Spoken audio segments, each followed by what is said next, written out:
ETF index mutual funds నేర్చుకుని stock మార్కెట్లో రాణించాలనుకుంటున్నారా? వెంటనే ఈ నెంబర్కి కాల్ చేయండి. హలో నమస్తే, వెల్కమ్ టు సుమన్ టీవీ. ప్రస్తుతం మనతో పాటు law of attraction and ho'oponopono trainer Harika గారు ఉన్నారు. వీతో ఈ రోజు కొన్ని విషయాలు మాట్లాడదాం. హలో అండి హారిక గారు, నమస్తే. నమస్తే అండి. సో లా ఆఫ్ అట్రాక్షన్ అని వింటున్నాం. అయితే లా ఆఫ్ అట్రాక్షన్ నిజంగానే పనిచేస్తుందా? అంటే ఇప్పుడు ఒకవేళ మనం అనుకుంటాం మేనిఫెస్టేషన్ చేయగానే, లేదంటే అఫర్మేషన్స్ చేయగానే మనం అనుకున్నదల్లా అయిపోతుంది అంటే మనకు మరి ఇంకా పని చేయాల్సిన అవసరం ఏంటి? అందరు కూర్చొని మేనిఫెస్టేషన్ చేసుకోవచ్చు. అయితే లా ఆఫ్ అట్రాక్షన్ పని చేస్తుంది అని అందరూ నమ్మాలి అంటే వాళ్ళకి ప్రూఫ్స్ కావాలి. ఇప్పుడు ఎవరికైనా కానీ ఏదైనా వర్క్ అవుతుందని తెలియాలంటే ఒకరు చెప్తే నాకు అయిందనో, లేకపోతే ఏదన్నా సమ్ ప్రూఫ్స్ ఉంటేనే నమ్ముతారు. సో లా ఆఫ్ అట్రాక్షన్ నిజంగానే పని చేస్తుంది అని చెప్పడానికి మీరు ఏమైనా ప్రూఫ్ ఇవ్వగలుగుతారా? సో ఇది చాలా మందికి వచ్చే డౌట్, ప్రూఫ్ ఏంటి? ఇప్పుడు అందరికీ జనరల్గా ప్రతి ఒక్కరికి ఏది చెప్పినా సరే ప్రూఫ్, అసలు ఎలా జరుగుతుంది, ఎందుకు అని రీజన్స్. సో అది తెలిస్తేనే ఎవరైనా నమ్ముతారు, ఎవరైనా ఒకటి. సో ప్రూఫ్ ఏంటి అంటే జనరల్గా నేను ఒక ఎగ్జాంపుల్ చెప్తాను, సో తర్వాత మీకే క్లారిటీ వస్తుంది. సో ఏంటంటే మనం ఎర్లీ మార్నింగ్ లేచామనుకోండి, సో మనం బ్రేక్ఫాస్ట్ కావాలి. సో కావాలి అనుకున్నప్పుడు ఏదర్ ప్రిపేర్ అయినా చేసుకుంటాం, లేదా మనకి ఇష్టం లేదనుకుంటా ఆర్డర్ అయినా పెట్టుకుంటాం. లేదు అని ప్రిపేర్ చేసుకోవాలంటే మనకి ఏముండాలి ఏంటి అని ఆలోచిస్తాం. సో ఒకవేళ ఆర్డరే చేద్దాం అనుకున్నాం, సో ఆర్డర్ పెట్టుకున్నాం. సో పెట్టుకున్న తర్వాత ఆర్డర్ వస్తుందా రాదా, డెలివరీ చేస్తారా చేయరా అనే ఆలోచన మనం పెట్టుకోం కదా. సో ఆర్డర్ చేసాము, మనం ఆర్డర్ చేసింది మనకు వస్తుంది, అది మనం బిలీవ్ చేస్తాం.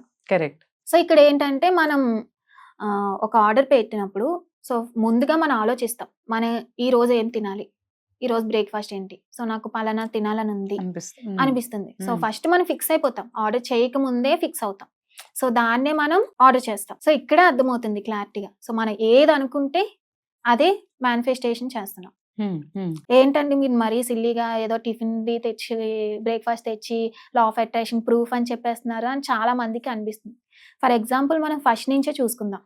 సో మనం ఏదైతే ఎక్కడి నుంచి అయితే స్టార్ట్ అయ్యామో ఆది మానవుడి దగ్గర నుంచి చూసుకుంటే, సో మనం ఫస్ట్ ఎలా ఉండేవాళ్ళం, ఒక అడవిలో ఏమీ తెలియకుండా, ఒక ఇల్లు కానీ ఏమీ తెలియకుండా ఉండేవాళ్ళం. సో అక్కడ ఒక ఆలోచన వచ్చింది, మనకి చుట్టూ ఉండే వాటి దగ్గర నుంచి మనకి రక్షణ కావాలి, జంతువుల నుంచి రక్షణ కావాలి, ఎండ నుంచి వాన నుంచి కావాలి, సో మనకి ఒక హౌస్ కావాలి అనే ఒక ఆలోచన వచ్చింది.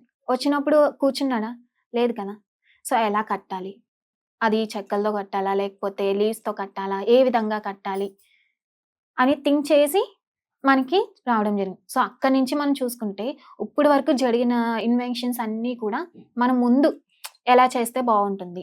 సో మేబీ ఒక కార్ కావచ్చు, ఒక బైక్ కావచ్చు, ఏదైనా సరే. సో బైక్కి 2 wheels పెట్టాలి, సో ఏ విధంగా పెట్టాలి, ఇది ఎలా సెట్ చేయాలి, ఫస్ట్ ఇమాజిన్ చేసుకుంటాం. సో ఇది ఇలా పెడితే ఇలా ఉంటుంది, ఇలా వర్క్ అవుతుంది, సో కార్ అయితే ఇలా చేయాలి అని ఒక ఐడియా ఉంటుంది కదా.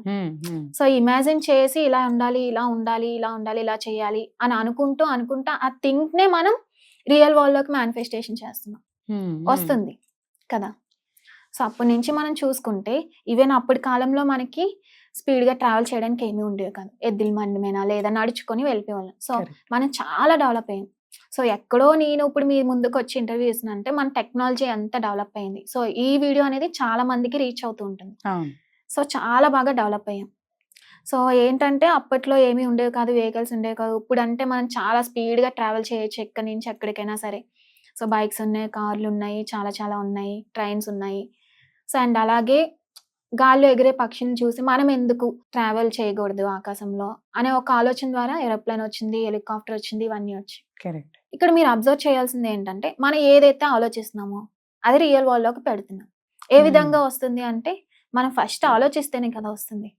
సో లా ఆఫ్ అట్రాక్షన్ లో కూడా చెప్పేది ఏంటంటే మీరు ఏది కావాలనుకుంటే దాని గురించి ఆలోచించండి, పదే పదే ఆలోచించండి. సో ఇక్కడ ఇవన్నీ ఇన్వెన్షన్ చేసిన వాళ్ళందరూ కూడా వాళ్ళు ఏదైతే గోల్ పెట్టుకున్నారో, మేబీ నేను కార్ కనిపెట్టాలి అని పెట్టుకున్నప్పుడు దాని గురించే వాళ్ళ దృష్టి అంతా, వాళ్ళలో ఉండే ఎనర్జీ, థాట్ ఎనర్జీ అంతా దానికే పెడతారు, వేరే వాటి మీద ఫోకస్ చేయరు. సో ఆ పని అయ్యేంత వరకు వాళ్ళకి ఇంకా అదే సిన్సియర్గా దాని గురించి వర్క్ చేస్తారు. సో అప్పుడు ఏమవుతుంది, మనలో ఉన్న ఎనర్జీ అంతా దానికి మాత్రమే కేటాయించడం జరుగుతుంది. సో అది మేనిఫెస్టేషన్ అవుతుంది, రియల్ వరల్డ్కి రావడం జరుగుతుంది. సో అంటే మనిషి యొక్క ఆలోచనకి ప్రపంచాన్ని మార్చే శక్తి ఉంది అని క్లారిటీగా అర్థమవుతుంది ఇక్కడే. కరెక్ట్. అంటే ఈ ప్రపంచాన్ని ఎంత అద్భుతంగా మార్చగలిగాం మన ఒక్క ఆలోచనతో, మన యొక్క విజువలైజేషన్‌తో. Correct. అంటే ఎంత శక్తి ఉన్న మనిషి తన ఆలోచనతో తన లైఫ్‌ని చేంజ్ చేసుకోలేరా? యెస్. అంతే కదా! Hmm. సో, ప్రపంచాన్ని చేంజ్ చేయగల శక్తి మీలో ఉన్నప్పుడు మీ జీవితాన్ని మీరు చేంజ్ చేసుకోలేరా? చేయగలరు కదా! బట్ ఇక్కడ మెయిన్ థింగ్ ఏంటంటే కాన్ఫిడెన్స్ లేదు. ప్రతి ఒక్కరిలో ఉండే డిఫెక్ట్ ఏంటంటే కాన్ఫిడెన్స్ లేకపోవడం. వాళ్ళ మీద వాళ్ళకి నమ్మకం లేకపోవడం. సో, నేను ఇది చేయగలను, నేను సాధించగలను, నేను ఏదైనా సాధించగలను అనే కాన్ఫిడెన్స్ ఎవరికీ ఉండట్లేదు. మనం ఏదైనా పని చేసినా సరే ఈ పనిని ఒక నలుగురు మెచ్చుకోవాలి. ఎక్స్‌పెక్ట్ చేస్తున్నాం. ఆ పని వల్ల మనకి ఆనందం వస్తుందా లేదా అనేది ఆలోచన పక్కన పెట్టేస్తున్నాం. అసలు దాని గురించి ఆలోచనే చేయట్లేదు ఎవరు కూడా. సో, మనం ఏదైనా ఒక పని చేసాం లేదా ఒక ఫుడ్ ఏదైనా వండాము అంటే అది తిని నలుగురు కూడా అబ్బా చాలా బాగుంది, చాలా టేస్టీగా ఉందంటేనే మన ఆ సాటిస్ఫాక్షన్, వండిన సాటిస్ఫాక్షన్ ఉంటుంది. చెప్పకపోతే ఉండదు. ఫీల్ అవుతాం. అవును.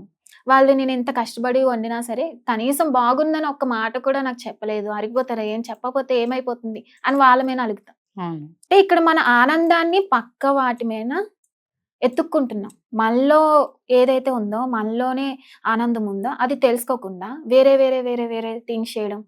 ఈ ఆనందం మన సెల్ఫ్ సాటిస్ఫాక్షన్ కోసం ఏయో చేస్తూ ఉంటారు బయట కరెక్ట్. వాళ్ళ ఆనందం కోసం. సో, మెయిన్ థింగ్ ఏంటంటే ఎక్కడ హ్యాపీనెస్ అనేది లేదు, మీలోనే ఉంటుంది. ఎప్పుడైతే మిమ్మల్ని మీరు నమ్ముతారో, మీ మీద మీకు కాన్ఫిడెన్స్ ఉంటుందో, నేను ఇది చేయగలను, ఎవరి మీద డిపెండ్ అవ్వకుండా, పలానా నేను చేసినా వాళ్ళు నన్ను మెచ్చుకోవాలి అలాంటి ఏమీ ఉండకుండా ఉన్నప్పుడు మీరు ఏం చేసినా హ్యాపీగానే ఉంటారు. వాళ్ళు చెప్పినా చెప్పకపోయినా, వాళ్ళు ఇన్స్పైర్ చేసినా ఏమన్నా సరే మీరు పట్టించుకోరు. నేను బాగా చేశాను, నాకు ఇది నచ్చింది, ఎందుకంటే నాకు ఇది నచ్చింది, నా సెల్ఫ్గా నేను హ్యాపీగా ఉన్నాను, సో నాకు నచ్చింది నేను చేస్తాను అనే కాన్సెప్ట్లో ఉండాలి. బట్ ఇప్పుడు అందరూ ఎవ్వరు అలా ఉండట్లేదు. సో, అందరూ కూడా ప్రతి ఒక్కరి మీద డిపెండ్ అవుతున్నారు.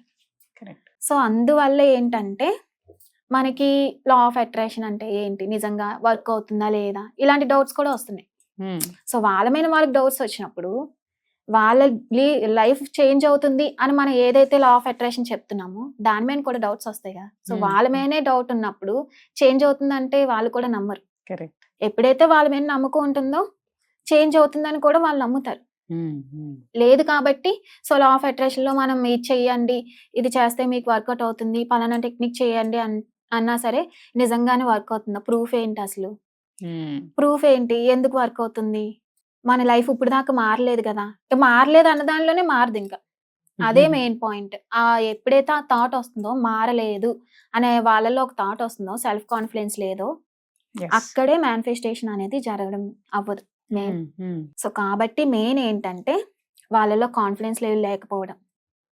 This is the main. So, law of attraction అనేది ఇప్పుడు వరకు అప్పటి నుంచి ఇప్పుడు వరకు చూసుకున్నాం కాబట్టి, సో ఇంతకన్నా పెద్ద ప్రూఫ్ ఏమీ ఉండదు. మన లైఫే మనకి ఒక పెద్ద ప్రూఫ్.